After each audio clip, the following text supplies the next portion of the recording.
Hi friends, అందరికీ నమస్కారం. Welcome to our channel S L S Sri legal services. It's day 9 of daily legal. ఈరోజు మనం నేర్చుకోబోయే topic key details in section 8 of chapter 2 in C R P C. Section 8 metropolitan areas. It defines a metropolitan area is a city or town within a state that has a population exceeding 1 million and is officially designated as such by the state government through a notification.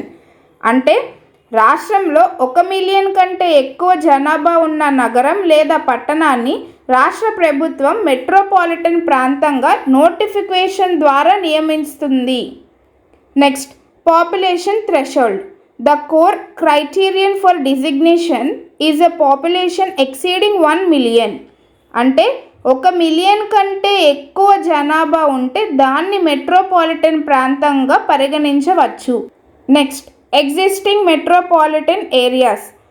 Upon the commencement of the CRPC, the presidency towns of Bombay, Calcutta and Madras and the city of Ahmedabad were automatically deemed to be metropolitan areas.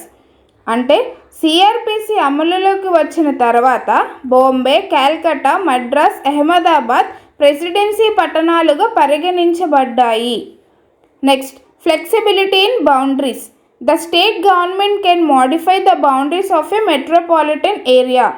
అంటే metropolitan ప్రాంతాల యొక్క సరిహద్దులను సవరించగలిగే అధికారం రాష్ట్ర ప్రభుత్వానికి ఉంటుంది.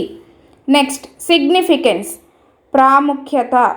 The designation of a metropolitan area has practical implications for how criminal cases are handled and the specific powers and jurisdictions of courts and magistrates within that area. అంటే ఒక మెట్రోపాలిటన్ ప్రాంతం యొక్క హోదా క్రిమినల్ కేసులను ఎలా నిర్వహిస్తుందో, ఆ ప్రాంతంలోని కోర్టులు, మ్యాజిస్ట్రేట్లకు యొక్క స్పెసిఫిక్ పవర్స్ అండ్ అధికార పరిధికి ప్రాక్టికల్ ఇంప్లికేషన్స్ కలిగి ఉంటాయి అని చెబుతుంది. అందరికీ అర్థమైందని భావిస్తున్నాను. Please like, share, comment and subscribe to our channel. Thank you friends.